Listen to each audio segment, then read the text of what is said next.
এই নতুন বছরটা আমরা যেন বেশি বেশি আল্লাহর শুকরিয়া দিয়ে নতুন বছরটাকে সমৃদ্ধ করতে পারি, বেশি বেশি যেন আল্লাহর ইবাদত করতে পারি। নতুন বছরে আমরা শপথ নেই, আমরা যেন অন্তরে হিংসা লালন না করি, বিদ্বেষ লালন না করি, আমরা নিজেরা যেন কাদা ছোড়াছুরি না করি, আমরা যেন মিলেমিশে একসাথে একাকার হয়ে যাই। আল্লাহ তুমি কবুল করো, আমরা পড়ি আমিন। 60টা জিনিস মানুষ মরে যাওয়ার পরে তার কবরে পৌঁছতে থাকে। ইন্না মিম্মা ইয়ালহাকুল মুমিন মিন হাসানাতিহি বা'দা মাউতিহি, মানুষ মরে যাওয়ার পরেও যে 60টা জিনিস তার কবরে পৌঁছায় তার মধ্যে একটা হচ্ছে মসজিদান বানাহু, সে যে মসজিদ বানিয়ে গিয়েছে ওই মসজিদের সওয়াব। সুবহানাল্লাহ পড়েন। আপনি টাকা দিয়ে মসজিদ বানিয়ে দিলেন, ওই মসজিদে মুসল্লিরা নামাজ পড়ে, রোজাদাররা এসে ওখানে ইফতার খায়, তাহাজ্জুদ আদায়কারীরা তাহাজ্জুদ পড়ে, তাদের সওয়াবের কমতি হবে না, কিন্তু তাদের সওয়াবের একটা পার্সেন্টেজ সওয়াব যে ব্যক্তি মসজিদ বানালো তার আমলনামায় আল্লাহ ঢুকিয়ে দেয়। সুবহানাল্লাহ বলতে পারলেন না? হে নামাজি আমার ঘরে নামাজ পড়ো আজ, দিল মে তোমার চরণ তলে হৃদয় যায় নামাজ। হে নামাজি আমার ঘরে নামাজ পড়ো আজ, দিল মে তোমার চরণ তলে হৃদয় যায় নামাজ। পড়েন আল্লাহু আকবার। কি সুন্দর লিখেছেন কাজী নজরুল ইসলাম। কাজী নজরুল ইসলাম খুব সুন্দর করে বলেছেন, মসজিদেরই পাশে আমায় কবর দিও ভাই, ঠিক কিনা? মসজিদেরই পাশে আমায় কবর দিও ভাই, যেন গোরে হতে মুয়াজ্জিনের আযান শুনতে পাই। আমার গোরের পাশে দিয়ে ভাই নামাজিরা যাবে, পবিত্র সেই পায়ের ধ্বনি এ বান্দা শুনতে পাবে। গোরা যাব হতে গুনাহগার পাইবে রেহাই, মসজিদেরই পাশে আমায় কবর দিও ভাই। কত মানুষ নামাজি ভাই মসজিদাঙ্গিহীনাতে, আল্লাহর নামের জিকির করে লুকিয়ে গভীর রাতে। আমি তাদের সাথে ওই আল্লাহর নাম জপতে চাই, আল্লাহর নাম জপতে চাই। পড়েন সবাই, মসজিদেরই পাশে আমায় কবর দিও ভাই, যেন গোরে হতেও মুয়াজ্জিনের আযান শুনতে পাই। চিল্লায় পড়তে হবে আমিন। কি দরদ ছিল আমাদের জাতীয় কবি কাজী নজরুল ইসলামের, মসজিদের পাশে আল্লাহ তুমি আমার কবর দিও। আল্লাহ এই দোয়াটা কবুল করে নিয়েছে, ঠিক কিনা? ওনার কবরের পাশে মসজিদ আছে না নাই? আছে। এজন্য মসজিদের সাথে সম্পর্ক জুড়ে দেওয়া এটা ইমানদারের আলামত, আর মসজিদকে ঘৃণা করা এটা মুনাফিকের আলামত। এজন্য আমরা যেন আমাদের হৃদয়টাকে মসজিদের সাথে জুড়ে দেই, মসজিদের সাথে যেন সুসম্পর্ক থাকে। মসজিদ সবার, মসজিদ নিয়ে দলাদলি নাই। দলাদলি আছে অনেক জায়গায়, হানাফি মসজিদ, আহলে হাদিস মসজিদ এরকম আমরা দেখি বা শুনি, এটা ঠিক না। হানাফি মসজিদ বলে কোনো কথা নাই, আহলে হাদিস মসজিদ বলে কোনো কথা নাই। মসজিদ সবার। ছোট্টখাট্ট বিষয় নিয়ে মসজিদে মারামারি, একজন হাত তোলে আরেকজন তোলে না, কিলাকিলি আছে না নাই? একজন বলে জোরে আমিন, আরেকজন আস্তে আমিন, মারামারি আছে না নাই? এগুলো কি মারামারি করার কোনো বিষয়? কথা বলেন। সালাতে ফরজ আছে, ওয়াজিব আছে, সুন্নাহ আছে। খেয়াল করে বুঝবেন, ফরজ যদি নষ্ট হয় সালাত ভঙ্গ হয়, you have to repeat your সালাত। ওয়াজিব নষ্ট হলে সালাত ভঙ্গ হয় না, নতুন করে পড়া লাগে না,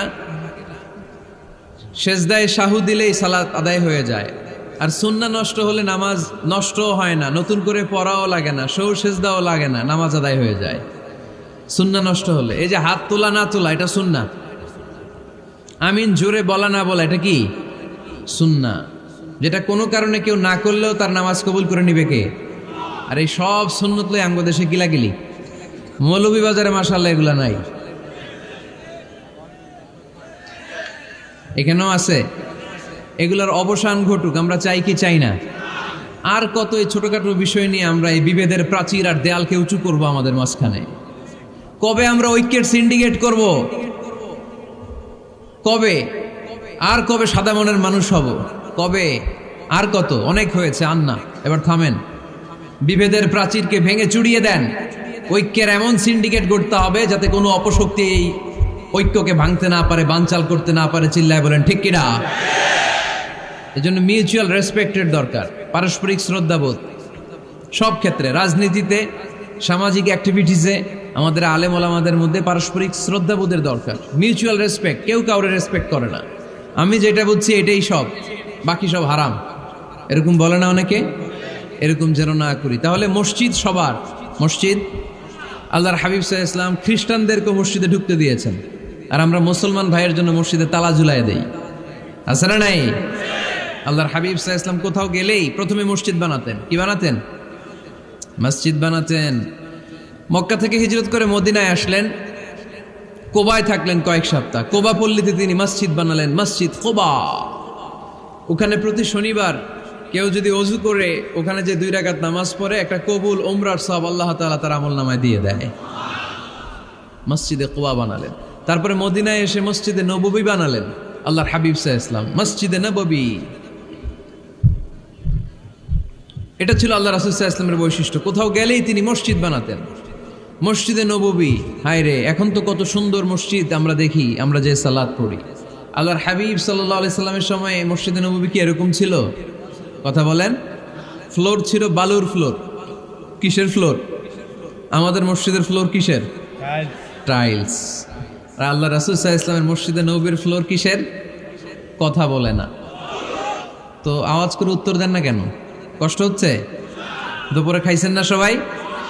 কেন খান নাই কেন? রোজা রাখছিলেন? হ্যাঁ, ফজর বাদে আইছি। আচ্ছা ঠিক আছে, ঠিক আছে। আচ্ছা আচ্ছা, সাউন্ড নাই, কথা শোনা যায় না? তো এটা শুনলা কেমনে? জিজ্ঞেস করলাম কথা শোনা যায় না, কয় না। তো এটা শুনলা কি করে? মানে অল্প শোনা যায়, তাই তো? একটু পরে আমার বিদায় ঘন্টা বাজবে, আমি চলে যাব। তোমরা ডিস্টার্ব করতে করতে আমার সময় শেষ। তোমরা ডিস্টার্ব করলে তোমাদের লস। আমি আমার টাইমের 1 মিনিটে বেশি যেতে পারবো না, কারণ এখানে আসরের সালাতের আজান শুরু হয়ে যাবে, এরপরে কোনো কথা নেই। আর বক্তব্য লম্বা করা এটা বেদাত। এই বেদাতকে আমি সুন্নাতের মধ্যে আনতে চাচ্ছি। একটা সময়ে একেবারে কমায় নিয়ে আসবো। এত প্রোগ্রামও আমি করতে চাই না। আমি ঘোষণা দিয়েছি আগামী বছরে সারা বাংলাদেশে আমার প্রোগ্রাম হবে 50টা। কয়টা? 50টা। এরপরের বছর 30টা, এরপরের বছর 20টা। বিভাগীয় প্রোগ্রাম করলেই চলবে আমার। এক এক বিভাগে যে 2 দিন 3 দিন খালাস। এত দরকার নেই, এত লম্বা চূড়ার বক্তব্যের দরকার নেই। আধা ঘন্টা চুপ করে শুনেন, কয়েকটা মেসেজ ড্রপ করি, take it with you to your home, then practise and apply in the society. নিয়ে যান, আমল করেন, সমাজে কাজে লাগান। সমাজটা আলোকিত করে দিবে কে? খুতাবুকুম তাবিলা সালাওয়াতুকুম কাসীরা। আল্লাহর হাবিব সাল্লাল্লাহু আলাইহি ওয়াসাল্লাম বললেন, কিয়ামতের একটা আলামত, কিয়ামতের আগে তোমাদের বক্তব্য হয়ে যাবে লম্বা, সালাত হয়ে যাবে খাটো। সালাতের পরে তাসবিহ পড়তে চায় না লোকজন, ব্যস্ত, মহাব্যস্ত, সুপার বিজি। কোত্থেকে আসলে এই ব্যস্ততা? আপনি রবের সাথে মুনাজাত, না যাই ইউনাজি মুনাজাত, আপনার রবের সাথে একাকী নীরবে কথা বলতে মনে চায় না আপনার? এত তাড়াহুড়ো কিসের? ধীর স্থির হন, একটু স্থির হন, একটু মনোদৈহিক প্রশান্তি অর্জনের চেষ্টা করেন। সব সময় ব্যস্ত, ধাক্কাধাক্কি, উচ্ছৃঙ্খলা, এগুলো আমাদেরকে শেষ করে দিয়েছে। এজন্য লম্বা চোরা বক্তব্য ঠিক না। বক্তব্য শুনতে আমাদের ভালো লাগে, আমল করতে ভালো লাগে না। বক্তব্যটা শেষেই সিগারেট ধরায়, আছে না নাই? মাহফিল শেষেই বিড়ি ধরায়, কয় চমৎকার ওয়াজ করছে হুজুরে।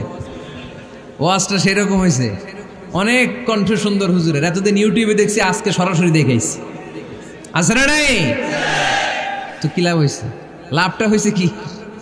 এই যে মাহফিল শেষে বিড়িটা ধরাইলেন আর গেলেন, কোনো লাভ হয় নাই। এগুলো থেকে বেরিয়ে আসতে হবে। বছরের পর বছর আমাদেরকে শেখানো হয়েছে একভাবে, কেউ এই পরিবর্তনের আওয়াজ তোলে নাই। আওয়াজ আপনাকে তুলতে হবে। আওয়াজ তোলার জন্য এত মানুষ লাগে না, আপনি একাই যথেষ্ট। আপনি দাঁড়ান না সামনে, দেখবেন আপনার সামনে কেউ টিকে থাকতে পারবে না, ঠিক কিনা? কিন্তু আপনার শক্ত সিদ্ধান্ত লাগবে, পরিবর্তনের জন্য শক্ত মানসিকতা লাগবে যে আমি পরিবর্তন করতে চাই। We have to change. যুগ জামানা পাল্টে দিতে চাই না অনেকজন, এক মানুষই আনতে পারে জাতির জাগরণ। এক মানুষই বিপদকালে বাঁচায় কাফেলায়, ক্ষুদ্র ডিঙ্গি বাঁচায় জাহাজ অসীম দরিয়ায়। এজন্য আপনার শক্ত সিদ্ধান্ত পারে আপনার মৌলভীবাজারটাকে দেশের শ্রেষ্ঠ জেলা, শ্রেষ্ঠ থানা হিসেবে আল্লাহর কাছে কবুল করতে, ঠিক কিনা? এজন্য লম্বা চূড়া আলোচনা ঠিক না, ছোটখাটো অল্প কয়েকটা মেসেজ নিয়ে যেতে পারলেই that's enough. One of the minor sign before the day of judgment, your Islamic lectures will be very longer and your salah 5 times a day will be shorter. কিয়ামতের আগে বক্তব্য লম্বা, নামাজ খাটো, তাসবিহ পড়ে না, ব্যস্ত, মহাব্যস্ত। এই মহাব্যস্ততা ছাড়েন, কোরআন সুন্নাহর দিকে ফিরে আসেন। বরকত দিবে কে? বিশ্বনবীর মসজিদে নববীর ফ্লোর বালুর ফ্লোর ছিল, আমাদের ফ্লোর টাইলস। আল্লাহর হাবিব সাল্লাল্লাহু আলাইহি ওয়াসাল্লামের মসজিদে বালি নিচে, এই বালিতেই নামাজ পড়তেন। বৃষ্টি হলে কাদামাটি হয়ে যেত, কাদামাটিতেই সেজদা করতেন। সেজদা করলে কাদার মাটি আল্লাহর হাবিব সাল্লাল্লাহু আলাইহি ওয়াসাল্লামের নাকে আর কপালে লেগে যেত। তিনি সালাম ফিরিয়ে সাহাবাদের দিকে মুখ ফিরিয়ে বসলে দেখতেন প্রতিটা সাহাবীর নাকে আর কপালে কাদার মাটি মিশে আছে। তার মানে প্রিয় নবী সাল্লাল্লাহু আলাইহি ওয়াসাল্লামের মসজিদে নববী ছিল কাঁচা, কিন্তু মুসল্লি ছিল পাকা। আমাদের মসজিদগুলা হয়েছে পাকা, কিন্তু মুসল্লি কাঁচা, ঠিক কিনা? ফজরের সালাতে মানুষ নাই। ইমাম সাহেব আছেন কে কে এলাকায়? দেখি ইমাম, মসজিদের ইমাম, মাশাআল্লাহ। আপনাদের এইখানে ওই মসজিদে ফজরের নামাজে কয় কাতার হয়? 5 জন 6 জন? কেনে এত কম? কেনে? হ্যাঁ, আসে না, আসতে চায় না লোকজন। তো এই যে 5-6 জন ফজরের সালাতে, কল্পনা করতে পারেন ফজরের সালাতে এত কম লোক? ফজরের জামাতে লোক যায় না, এটা একটা মহামারী। যেদিন ফজরের জামাতের দৃশ্য আর জুমার নামাজের দৃশ্য একরকম হয়ে যাবে, ওই দিনই বাংলাদেশে ইসলাম কায়েম হয়ে যাবে। এখন স্লোগান তুলে বিপ্লব বিপ্লব, ইসলামী বিপ্লব। আর ফজরের সময় আমি কম্বলের ভিতরে, আছে না নাই? কোনো বিপ্লব হবে না। ফজরের নামাজ জামাতে পড়ুন, সকালটারে বরকতময় করে দিবে কে? আল্লাহর হাবিব সাল্লাল্লাহু আলাইহি ওয়াসাল্লামের মসজিদ ছিল সবার জন্য উন্মুক্ত, এখানে সবাই আসতে পারত। এজন্য মসজিদ হবে সবার। আমরা মসজিদের আবাদকারী হতে চাই। এজন্য রাব্বুল আলামিন বলেন, ইন্নামা ইয়া'মুরু মাসাজিদাল্লাহি মান আমানা বিল্লাহি ওয়াল ইয়াউমিল আখির ওয়া আকামাস সালাতা ওয়া আতাজ যাকাতা ওয়া লাম ইয়াখশা ইল্লাল্লাহ ফাআসা উলাইকা আন ইয়াকুনু মিনাল মুহতাদিন। সুবহানাল্লাহ পড়েন। রব্বুল আলামিন বললেন, মসজিদের আবাদকারী হবে তারা যারা আল্লাহর প্রতি ঈমান আনে, আখিরাতের প্রতি ঈমান আনে, যারা সালাত কায়েম করে, যারা যাকাত আদায় করে, যারা দুনিয়ার কাউকে ভয় পায় না, ভয় পায় একজনকে। চিল্লায় বলেন তিনি কে? যাদের হৃদয়ে আছে আল্লাহর ভয়, তারা কবু পথ ভুলে যায় না। আল্লাহর প্রেম ছাড়া এই দুনিয়া কারো কাছে কোনো কিছু চায় না, ঠিক কিনা? তাহলে যারা মসজিদের আবাদকারী, এরা ভয় পায় একজনকে। চিল্লায় বলেন তিনি কে? মসজিদের আবাদকারীদের প্রথম গুণ, তারা আল্লাহয় বিশ্বাস করে, তারা আখিরাতে বিশ্বাস করে, তারা সালাত কায়েম করে, তারা যাকাত আদায় করে, তারা আল্লাহ ছাড়া পৃথিবীর কাউরে ভয় পায় না। আল্লাহ বলেন, ফাআসা উলাইকা আন ইয়াকুনু মিনাল মুহতাদিন। আশা করা যায় তারাই হলো হেদায়েতের রাস্তার উপরে আছে, ঠিক কিনা? তারাই মসজিদের আবাদকারী, যারা মসজিদে যায়, সালাত আদায় করে। এখন মসজিদের আবাদকারী আপনি হতে চান, আপনি মসজিদে যান না, আপনি আবাদকারী হতে পারবেন? মসজিদের অনেক সভাপতি আছে, মসজিদে যায় না, আছে না নাই? মৌলভীবাজারে এই সমস্যা বোধহয় নাই। মসজিদের সেক্রেটারি মসজিদে যায় না, আছে না নাই? তাহলে হইল, এটা হইল, এটা মেনে নেওয়া যায়? এজন্য সভাপতি সাহেবরা, আপনি কষ্ট করে মসজিদ বানিয়েছেন, মসজিদে যাবেন। সভাপতি সাহেব, আপনি মসজিদে যাবেন। সেক্রেটারি সাহেব আপনি মসজিদে যাবেন, তাহলে আপনি সঠিক মসজিদের আবাদকারী হবেন, ঠিক কিনা? আমরা মসজিদের আবাদকারী হতে চাই ইনশাআল্লাহ। পড়েন উমরানুল মাসাজিদ। মসজিদের আবাদ কি করে করতে হয়? মসজিদ আবাদ করার এক নাম্বার মাধ্যম হচ্ছে মসজিদ নির্মাণ করা। কি করা? নির্মাণ করা। খেয়াল করবেন, আল্লাহর হাবিব সাল্লাল্লাহু আলাইহি ওয়াসাল্লাম বলেছেন, মান বানা মসজিদান মিন মালিহি ফিদ দুনিয়া বানাল্লাহু লাহু বাইতান ফিল জান্নাহ। যে ব্যক্তি নিজের পকেটের টাকা খরচ করে দুনিয়াতে মসজিদ বানায়, আল্লাহ তাআলা তার জন্য জান্নাতে ঘর বানায়। 60টা জিনিস মানুষ মরে যাওয়ার পরে তার কবরে পৌঁছতে থাকে। ইন্না মিম্মা ইয়ালহাকুল মুমিন মিন হাসানাতিহি বা'দা মাউতিহি।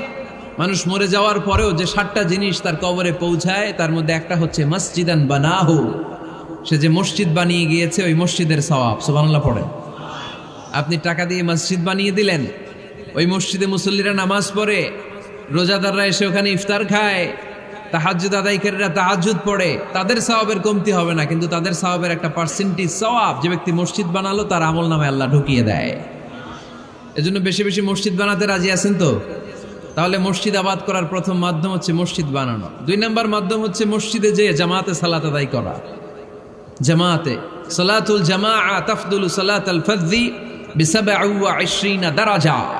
ঘরে নামাজ পড়লে একা একা পড়লে যেই সওয়াব, জামাতে পড়লে 27 গুণ বেশি সওয়াব। সুবহানাল্লাহ বলতে পারলেন না?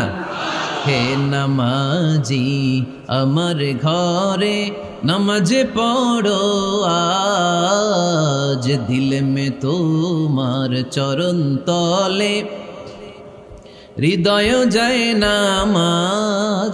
হে নামাজি আমার ঘরে নামাজে পড়ো আজ, দিলে মে তোমার চরণ তলে হৃদয় যায় নামাজ। পড়েন আল্লাহু আকবার। কি সুন্দর লিখেছেন কাজী নজরুল ইসলাম। মসজিদ কেমন যেন মসজিদ তার নিজের ভাষায় আল্লাহর কাছে কেঁদে কেঁদে ফরিয়াদ জানায়, আল্লাহ নামাজিরা আমার ঘরে আসে না, কি সুন্দর টাইলস, কি সুন্দর মুসল্লা, কি সুন্দর এয়ার কন্ডিশন, সব আছে কিন্তু মুসল্লি নাই, ঠিক কিনা? মসজিদগুলো আল্লাহর কাছে ফরিয়াদ জানায়। এজন্য আমরা যেন মসজিদমুখী হই। কি মুখী? আওয়াজ করে বলতে হবে, কি মুখী? মসজিদমুখী। তাহলে মসজিদ আবাদের 1 নাম্বার পদ্ধতি মসজিদ বানানো। 2 নাম্বার মসজিদে বেশি বেশি যে জামাতে সালাত আদায় করা। 3 নাম্বারে মসজিদের সাথে সম্পর্ক জুড়ে দেওয়া, হৃদয়টা যেন সবসময় মসজিদের সাথে লেগে থাকে। আল্লাহর হাবিব সাল্লাল্লাহু আলাইহি ওয়াসাল্লাম বললেন, সাবআতুন ইউযিল্লুহুমুল্লাহু ফি যিল্লিহি ইয়াওমা লা যিল্লা ইল্লা যিল্লু। 7 শ্রেণীর ব্যক্তিকে আল্লাহ তাআলা কিয়ামতের দিন আরশের নিচে ছায়া দিবে, যেদিন আল্লাহর আরশের ছায়া ছাড়া কোনো ছায়া পৃথিবীতে থাকবে না। সেই দিনটা কি এই দিনের মতো? কিয়ামতের দিনটা আজকের এই দিনের মতো হবে? 50,000 বছর হবে। এটা লেন্থ, এটা ডিউরেশন। কাআন সাফসাফা লা তারা ফিহা ইওয়াজা ওয়ালা আমতা। লেভেল প্লেইং ফিল্ড, তামার জমিন। একটু কল্পনা করেন তো ওই দিনটা কত ভয়ঙ্কর। বাবা ছেলেরে চিনবে না ওই দিন, ছেলে বাবারে চিনবে না, স্ত্রী স্বামীকে চিনবে না, স্বামী স্ত্রীকে চিনবে না, পীর সাহেব মুরিদ চিনবে না, মুরিদ পীর সাহেবকে চিনবে না, নেতা কর্মীকে চিনবে না, কর্মী নেতাকে চিনবে না। হায় হায়, ইয়া নাফসি ইয়া নাফসি বলে কাঁদবে। সূর্যটা মাথার কাছে চলে আসবে, সূর্যের তাপে মাথার মগজগুলো গলে গলে নাকের ছিদ্র আর কানের ছিদ্র দিয়ে টপ টপ করে বেয়ে বেয়ে পড়বে। তৃষ্ণায় মানুষগুলো পাগল পাড়া, জিহ্বাটা বের হয়ে নাভি পর্যন্ত ঝুলতে থাকবে। সেদিন সবাই পাগলের মতো ছুটতে থাকবে, কোনো ছায়া নাই আল্লাহর আরশের ছায়া ছাড়া। আল্লাহর হাবিব বললেন, 7 শ্রেণীর ব্যক্তিকে আল্লাহ তাআলা আরশের নিচে ছায়া দিবেন। এর মধ্যে 1 শ্রেণীর ব্যক্তি রাজুলুন কলবুহু মুআল্লাকুন বিল মাসাজিদ। ওই ব্যক্তি যার হৃদয়টা সবসময় আল্লাহর মসজিদের সাথে লেগে থাকে। মসজিদের সাথে যার হৃদয় লেগে থাকে তাকে আরশের নিচে ছায়া দিবে কে? এজন্য মসজিদের সাথে যেন আমাদের হৃদয়গুলো লেগে থাকে। অনেকেই দেখবেন এত ভালো নামাজে, জোহর পরে টেনশন করে আসরটা কই পড়বো, আসর পরে চিন্তা করে মাগরিবের সময় আমি কোথায় থাকবো, মাগরিবের সময় টেনশন, ইস এশাটা হয়ে গেলেই তো শেষ। এরকম লোক আছে না নাই? এদেরকে সেই কঠিন ভয়াবহ দিনে আরশের নিচে ছায়া দিবে কে? তারপরে মসজিদ আমাদের 4 নাম্বার পদ্ধতি মসজিদকে পরিচ্ছন্ন রাখা, মসজিদকে ঝাড়ু দেয়া। মসজিদকে যারা পরিষ্কার করে তাদের হৃদয়ের যন্ত্রণা দূর করে দেয় কে? সাইয়েদনা ইব্রাহিম আলাইহিস সালাম এবং ইসমাঈল আলাইহিস সালামকে আল্লাহ তাআলা আদেশ করেছেন তাহহিরা বাইতিয়া লিত্তাইফিনা ওয়াল আকিফিনা ওয়ার রুকআই সুজুদ। হে ইব্রাহিম, ইসমাঈল, বাপ বেটা দুইজন মিলে মসজিদ ঝাড়ু দাও। কি ঝাড়ু দাও? মসজিদেরি ঝাড়ু বড়দার ও কামারে হাত শোনো আমারে মুনাজাত। পড়েন, শোনো শোনো ইয়া ইলাহি আমারে মুনাজাত, শোনো আমারে মুনাজাত। পড়েন আমিন। মসজিদ ঝাড়ু দেওয়া মসজিদ আমাদের অন্তর্ভুক্ত। আপনারা কেউ কোনোদিন মসজিদ ঝাড়ু দিয়েছেন নাকি? কে কে দিয়েছেন দেখি? সবাই? সবাই মসজিদের খাদেম? মাশাআল্লাহ। আমিও দিছি মসজিদ ঝাড়ু, অনেক দিছি। মাশাআল্লাহ, আল্লাহ তুমি কবুল করো। যাদের হৃদয়ে বড় জ্বালা, ফ্যামিলিতে সুখ নাই, শান্তি নাই, তারা হৃদয়ে প্রশান্তি আনতে চাইলে এতিমখানায় যাবেন, এতিমের মাথায় হাত বুলিয়ে দিবেন, এতিমের মুখে খাবার তুলে দিবেন। আপনার হৃদয়টারে নরম করে দিবে কে? আল্লাহর ঘর মসজিদে যাবেন, নিজ হাতে মসজিদটারে একটু পরিষ্কার করে দিবেন, আপনার জীবনটারে উজালা করে দিবে কে? তাহলে এগুলো করার মাধ্যমে আমরা মসজিদের আবাদ করতে চাই। আমরা মসজিদের আবাদকারী হতে চাই কি চাই না? আল্লাহর ঘর মসজিদ আবাদ করার মতো শ্রেষ্ঠ কাজ পৃথিবীতে হতে পারে না। এই মসজিদের কিছু আদব আছে, আল্লাহ রাসূল সাল্লাল্লাহু আলাইহি ওয়াসাল্লাম বলেছেন এই আদবগুলো মেনটেন করে যেন আল্লাহর ঘর মসজিদের সাথে আমরা ব্যবহার করি। মসজিদের 1 নম্বর আদব হচ্ছে মসজিদে ওযুর সাথে প্রবেশ করা। কিসের সাথে? ওযু করে পরিচ্ছন্ন হয়ে মসজিদে প্রবেশ করা। এজন্য অপবিত্র অবস্থায় গোসল ফরজ, এরকম অবস্থায় মসজিদে ঢোকা যাবে? কথা বলেন, ঢোকা যায়? যেই নারীদের মাসিক চলতেছে, মেনস্ট্রুয়েশনাল পিরিয়ড চলতেছে, ওই নারীদের পক্ষে মসজিদে ঢোকা জায়েজ আছে? নাই। তাহলে এটা হলো 1 নম্বর আদব। মসজিদে ঢোকার সময় কি করে ঢুকবো? ওযু করে। আওয়াজ করে বলেন, কি করে ঢুকবো? ওযু করে। 2 নম্বর আদব হচ্ছে মসজিদে যাওয়ার সময় সবচেয়ে ভালো জামাটা পরে যাব, সবচেয়ে ভালো পাঞ্জাবিটা পরে যাব। জান তো আপনারা? না সবচেয়ে সিরাটা পরে যান? হ্যাঁ, অনেকের নামাজের জন্য একটা পুরান জামা আছে, সিরা পাড়া, এদিকে হাত উঠালে দিকতে দেখা যায়, আছে না নাই? সবচেয়ে সিরা পাড়াটা রাখে নামাজের জন্য, কপাল পোড়া।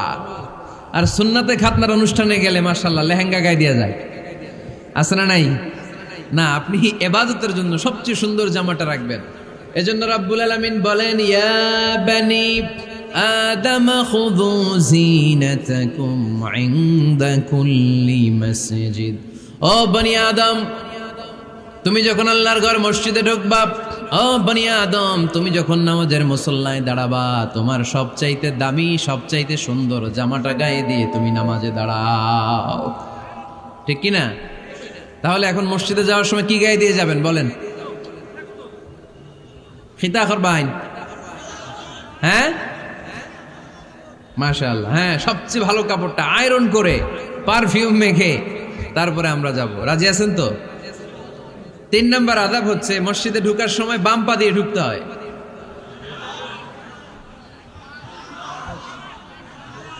কোন পা? আরো জোরে। এদেরকে গুতা মারা লাগে, নাইলে আওয়াজ বাড়ে না। এরকম ভলিউম টাইট করতে হয়, ভলিউম হাই করলে আর পরে বাড়ে। এমনি বলতে চায় না। আর ঘটনা কি? হ্যাঁ, খায় নাই। বদরের যুদ্ধ হয়েছিল রমাদানে, কোনো সাহাবী খায় নাই, না খাইয়া একেবারে সাইজ করে দিছে কাফেরদেরকে। আমরা না খেলেও আমাদের হৃদয়ে ইমানি শক্তি আছে না নেই? এই তো বোঝা যাচ্ছে ইমানি শক্তি আছে। এতক্ষণ আছিল কই? তো মসজিদে ঢোকার সময় কোন পা দিয়ে? এগুলো মনে থাকে আমাদের? ভুলা যাই আমরা, খেয়াল থাকে না তো এগুলা। এত কিছু মনের মধ্যে রাখলে এগুলো মনে থাকবে কেমনে? মসজিদে ঢোকার সময় কোন পা? আরো জোরে। বেরোয়ার সময় কোন পা?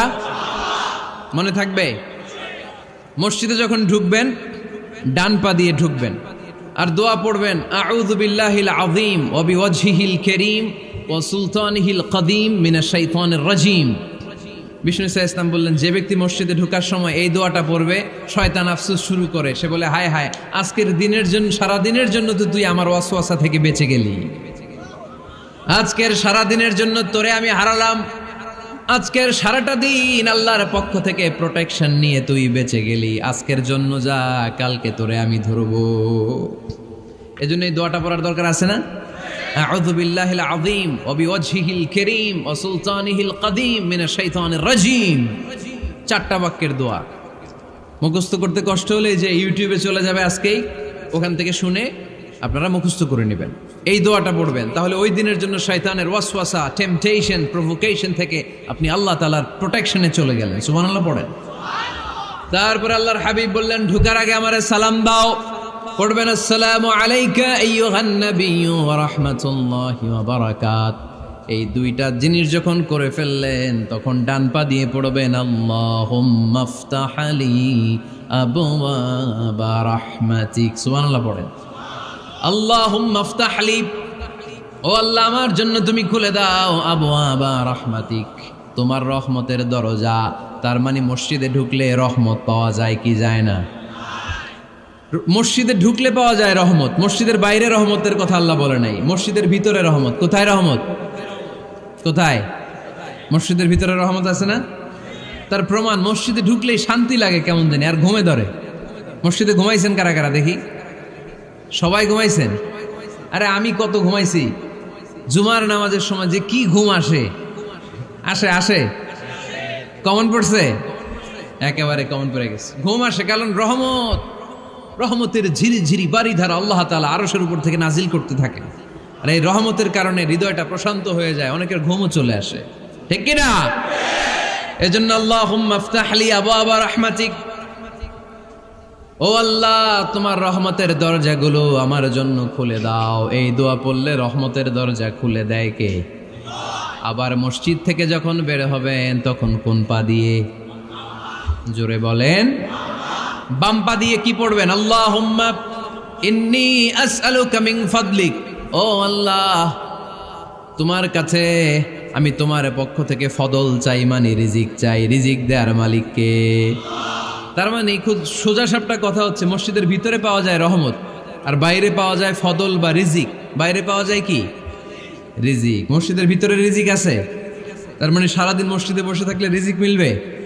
নামাজের সময় নামাজ পড়তে হবে, কাজের সময় কাজ করতে হবে। এটাই হচ্ছে ইসলামের বিধান। নামাজের সময় নামাজ, কাজের সময়। আমি প্রশ্ন করবো, আওয়াজ করে উত্তর দেন। নামাজের সময়, কাজের সময়, নামাজের সময়, কাজের সময়। এটা মনে থাকবে। এজন্য আল্লাহ বললেন, ফাইদা কুদিয়াতিস সালাতু ফান্তাশিরু ফিল আরদি ওয়াবতাগু মিন ফাদলিল্লাহ। যখন তোমাদের সালাত শেষ হয়ে যায়, আল্লাহর রিজিক অন্বেষণের জন্য আল্লাহর জমিনে তোমরা ছড়িয়ে যাও। নামাজের সময় আসবেন, নামাজ শেষ বের হয়ে যান। ফান্তাশিরু ফিল আরদ, জমিনে ছড়িয়ে পড়ো।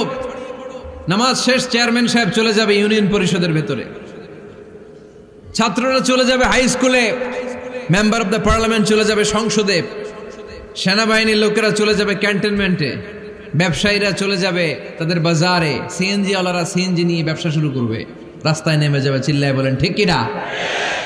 এটাই ইসলামের বিধান। নামাজের সময় নামাজ, কাজের সময়। আচ্ছা, তাহলে প্রথম সুন্নাত পেলাম, পবিত্র হয়ে ঢুকবো, ভালো জামা পরে ঢুকবো। 2 নাম্বার। 3 নাম্বার, ঢোকার সময় কোন পা? বের হওয়ার সময়। 4 নাম্বার, মসজিদে ঢুকেই 2 রাকাত। মসজিদে ঢুকে কয় রাকাত পড়েন আপনারা? তাহিয়াতুল মসজিদ। মসজিদে আপনি ওয়েলকাম জানাবেন, ঢুকেই 2 রাকাত পড়বেন, ওযু করলেই 2 রাকাত। আল্লাহর হাবিব সাল্লাল্লাহু আলাইহি ওয়াসাল্লাম মসজিদে নববীতে জুমার খুতবা দিচ্ছেন। খুতবা চলাকালীন সময়ে এক সাহাবী এসে মসজিদের মধ্যে বসে পড়লেন। আল্লাহর হাবিব সাল্লাল্লাহু আলাইহি ওয়াসাল্লাম সাহাবীরে বললেন, দাঁড়াও। সাহাবী দাঁড়ালেন। আল্লাহর নবী জিজ্ঞেস করলেন, কেন বসে বললা? 2 রাকাত পড়ছো নাকি? সাহাবী বলে, পড়ি নাই। বিশ্বনবী বললেন, তাহলে তাড়াতাড়ি 2 রাকাত নামাজ পড়ে বসে যাও। সুবহানাল্লাহ পড়েন। 2 রাকাত পড়ো নাই তো পড়ো, দাঁড়াও, তারপরে বসো। দেখেন, খুতবা চলাকালীন সময়ে আমাদের খতিবরা কখনো খুতবা থামায়? কথা বুঝেন নাই? জুমার খুতবা আপনারা শুনেন না? খুতবা চলতেছে, ওই মুহূর্তে ইমাম সাহেবরা কখনো খুতবা থামায়? মাঝখানে কোনো ঝামেলা হলে থামায় না। প্রথম খুতবা শেষ, বসে, তারপরে দ্বিতীয় খুতবা। খুতবার মাঝখানে কোনো থামাথামি নাই। কিন্তু আল্লাহর হাবিব সাল্লাল্লাহু আলাইহি সাল্লাম কেমন খতিব ছিলেন দেখেন। আল্লাহর হাবিব সাল্লাল্লাহু আলাইহি সাল্লামের খুতবা দেওয়ার স্টাইল অ্যান্ড অ্যাটিটিউড এবং আমাদের খুতবা দেওয়ার স্টাইল অ্যান্ড অ্যাটিটিউড আল্লাহ রাসূল সাল্লাল্লাহু আলাইহি ওয়াসাল্লামেরটা কত প্রাণবন্ত ছিল।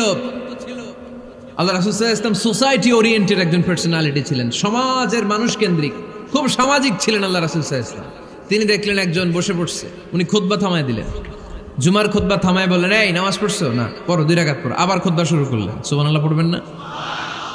একবার তিনি খুতবা দিচ্ছেন, দেখলেন আল্লাহ রাসূল সাল্লাল্লাহু আলাইহি ওয়াসাল্লামের 2 জন নাতি হাসান আর হুসাইন রাদিয়াল্লাহু তাআলা আনহুমা, ছোট্ট মানুষ, কাতারের ভিতরে ঢুকে কোন সাহাবী টুপি টান দেয়, কারো পাগড়ি ধরে টান দেয়, একজন এদিকে দৌড় দেয়, আরেকজন ওদিকে দৌড় দেয়, মসজিদে একটা ডিস্টার্ব হচ্ছে।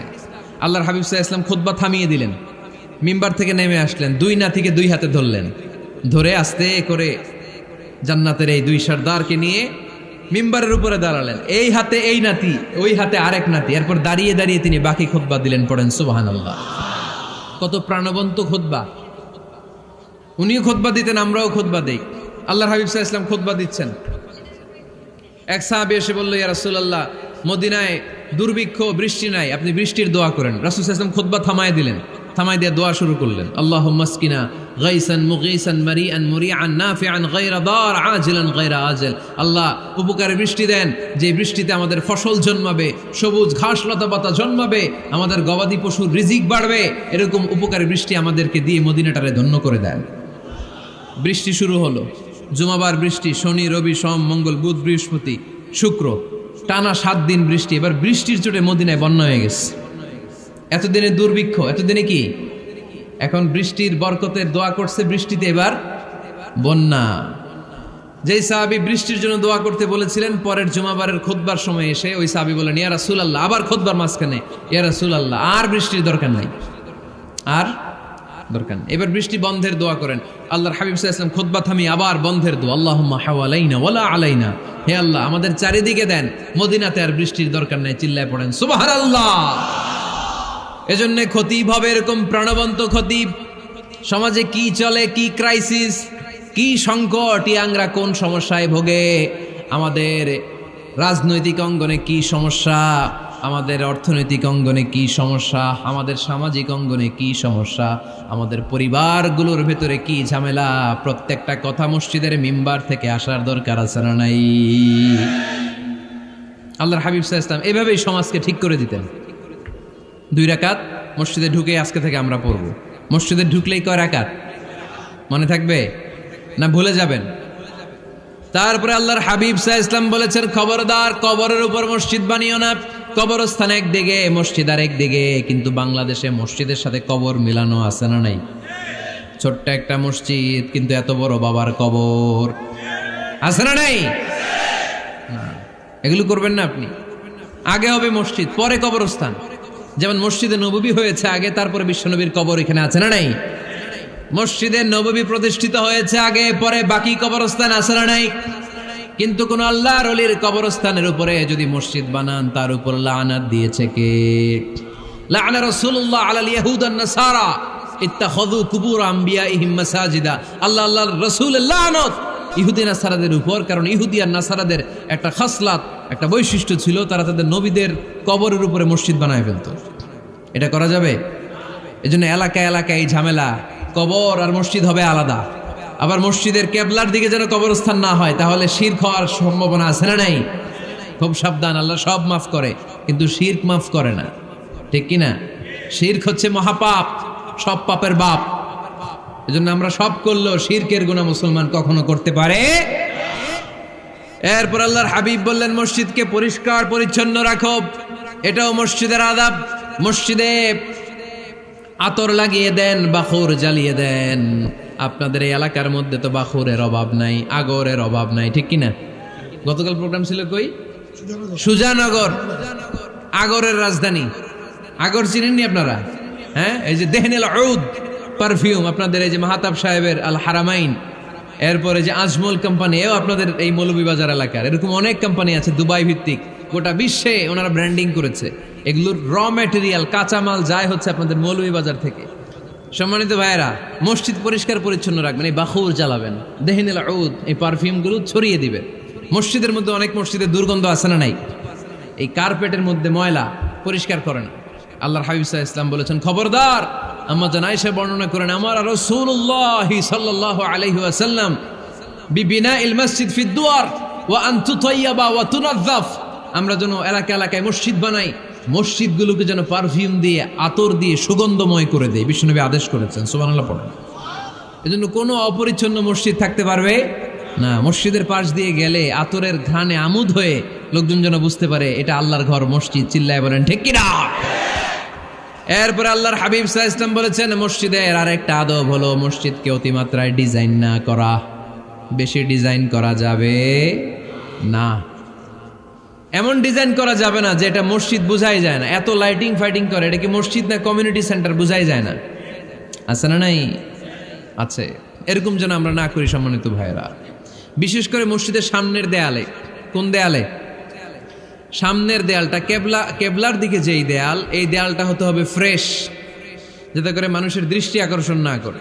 প্রায় মসজিদের দেয়ালের মাঝখানে দেখবেন আপনি ক্যালেন্ডার ঝুলায় রাখে, আছে না নাই? মৌলভীবাজার কি অবস্থা?